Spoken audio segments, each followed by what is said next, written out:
Haleluya, salam sejahtera dalam kasih Tuhan kita Yesus Kristus. Pada pagi hari ini kita bersyukur bahwa kita boleh menyaksikan kebaikan Tuhan, kekuatan yang Tuhan kita berikan. Bahkan ada firman Tuhan yang akan menopang, menasihati perjalanan setiap kehidupan saya dan saudara. Firman Tuhan saya ambil dalam Amsal 25 ayat yang ke-28.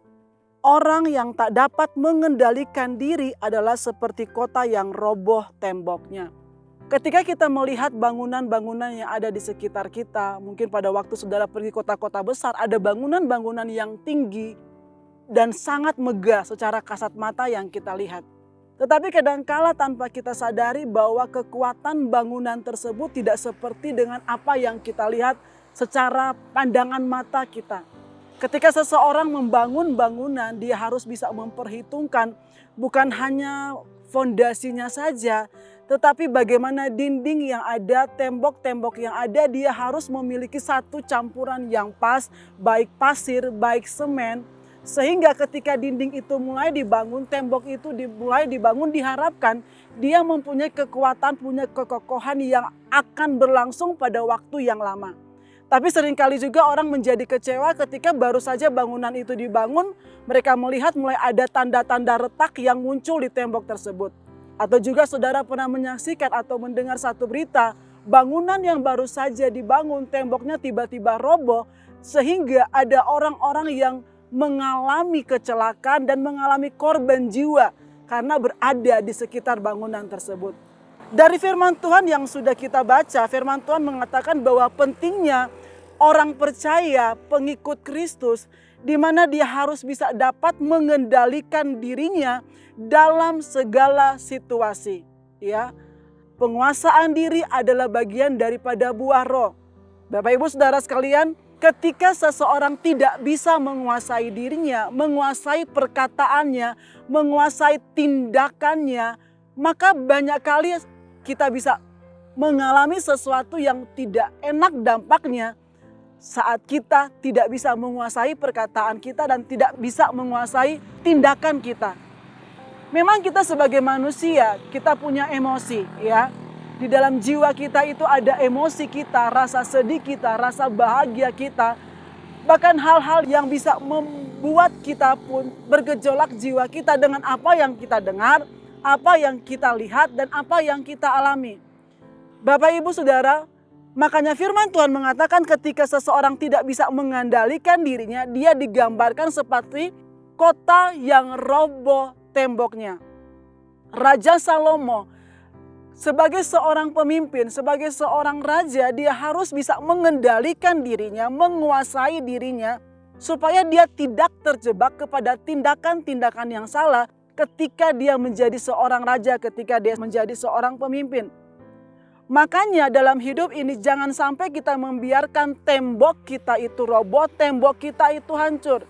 Tembok apa? Tembok lewat tembok mulut kita, tembok emosi kita, tembok kebiasaan kita, tembok rohani. Ya, kadangkala ketika kita tidak bisa menguasai perkataan kita, mulut kita itu bisa membuat orang menjadi luka hatinya. Perkataan yang sudah kita lepaskan bisa melemahkan seseorang. Kita nggak tahu bahwa mental orang-orang yang ada di sekitar kita itu berbeda-beda Bapak Ibu. Ketika orang itu tidak kuat mentalnya, tetapi karena ada ucapan yang kita keluarkan, membuat orang itu mungkin dia menjadi lemah imannya, dia menjadi patah semangat. Atau mungkin ketika tembok emosi kita roboh, seseorang bisa melakukan hal-hal yang di luar nalar. Orang bisa membunuh, orang bisa mencabut nyawa seseorang karena dia sudah emosi. Dia sudah marah yang kelewat batas sehingga tindakannya itu bisa mencabut nyawa seseorang. Bahkan tembok rohani kita itu mulai roboh ketika kita mulai tidak mempunyai satu kebiasaan, mempunyai keinginan, mempunyai kedisiplinan untuk kita berdoa, untuk kita membaca firman Tuhan. Bapak Ibu Saudara sekalian, tembok itu adalah satu pagar perlindungan untuk melindungi kita dari si jahat. Untuk melindungi kita supaya kita tidak jatuh di dalam dosa. Untuk melindungi kita supaya kita mengalami selalu kesembuhan, kekuatan. Tapi Bapak Ibu Saudara sekalian, kadangkala kita merasa bahwa tembok yang Allah pasang dalam diri kita itu membatasi kita. Membuat kita tidak bebas. Tetapi firman Tuhan ini berkata, ternyata jikalau kita membiarkan diri kita kebablasan dalam tindakan kita, tidak menguasai di dalam perkataan, dalam tindakan, justru itu akan menghancurkan kita. Firman Tuhan berkata kita bagaikan kota yang roboh temboknya. Tembok itu mempunyai fungsi yang sangat krusial dalam kehidupan kita. Kalau kita punya tembok, kita punya dinding, musuh tidak gampang masuk, pencuri tidak gampang masuk. Tapi sayangnya mungkin tanpa kita sadari, bukan dari luar yang membuat tembok itu roboh, tetapi kita sendiri yang membiarkan tembok itu hancur dalam kehidupan kita. Kita sendiri yang membiarkan tembok itu menjadi tembok yang roboh, yang gampang dihancurkan.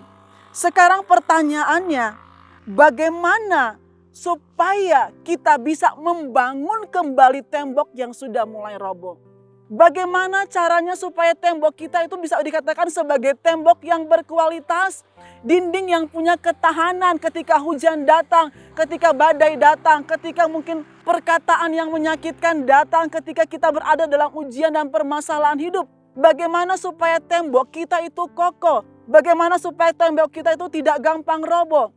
Galatia 5 ayat yang ke-23 mengatakan, pengandaian diri itu, penguasaan diri itu adalah merupakan bagian dari buah roh.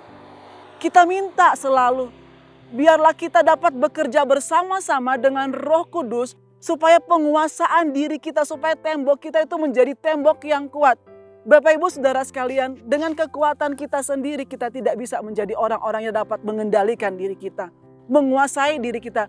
Di tengah masa yang sukar, dengan keadaan yang semakin datang dalam kesudahan, orang semakin jahat, orang seenaknya saja mengeluarkan perkataan, bertindak yang bisa memancing kita, membuat kita marah, membuat kita kecewa. Tapi bersyukur, Tuhan tahu kemampuan kita.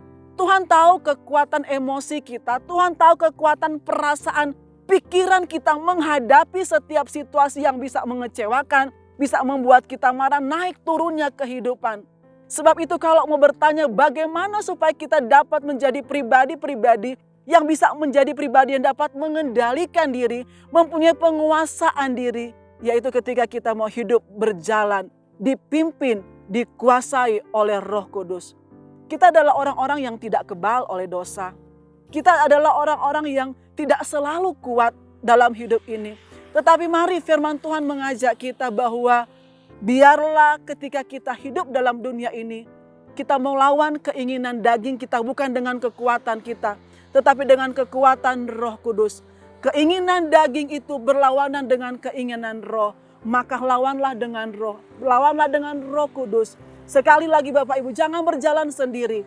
Banyak hal yang bisa membuat tembok kita roboh, tembok kita hancur, pertahanan kita hancur. Sebab itu berjalanlah bersama dengan Roh Kudus, maka kita akan menjadi orang-orang yang dapat mengendalikan emosi kita, mengendalikan keinginan daging kita, mengendalikan nafsu kita. Percayalah, Tuhan tidak akan pernah membiarkan kita sendiri. Mengalahkan sesuatu yang dari luar rasanya gampang, tetapi untuk menaklukkan diri kita, melawan keinginan diri kita, kedagingan kita itu adalah sesuatu yang sulit, yang rasanya mustahil. Tetapi itu bisa menjadi sesuatu yang tidak mustahil karena kita punya kuasa Roh Kudus yang akan memampukan kita memiliki tembok yang kuat, memiliki tembok yang tidak akan gampang roboh. Kita bisa memeriksa hidup kita, diri kita, kalau tembok kita mulai hancur, tembok kita mulai kelihatan ada retak-retak, karena kita mulai kecewa mungkin, karena kita mulai emosi, kita mulai merasa kenapa sampai saat ini apa yang saya harapkan belum terjadi. Datanglah, mendekatlah, terimalah kasih karunia itu, berjalanlah bersama dengan Roh Kudus. Amin. Mari kita berdoa. Kami mengucap syukur Tuhan. Kami mau serahkan setiap emosi kami, nafsu kami, keinginan kami Tuhan. Supaya itu berjalan selaras dengan kebenaran Tuhan. Ampuni kami Tuhan kalau kami lupa untuk mengendalikan keinginan kami, emosi kami. Penguasaan diri itu mulai tidak ada dalam diri kami. Kami berkata Roh Kudus pimpin kami, bangun kami kembali. Kami ingin supaya tembok kerohanian kami, kehidupan kami menjadi tembok yang kokoh. Sehingga kami mengalami pemulihan, kami mengalami kekuatan, kami disembuhkan karena kami mau menjadi umat Tuhan yang bersandar dan berharap kepada Engkau.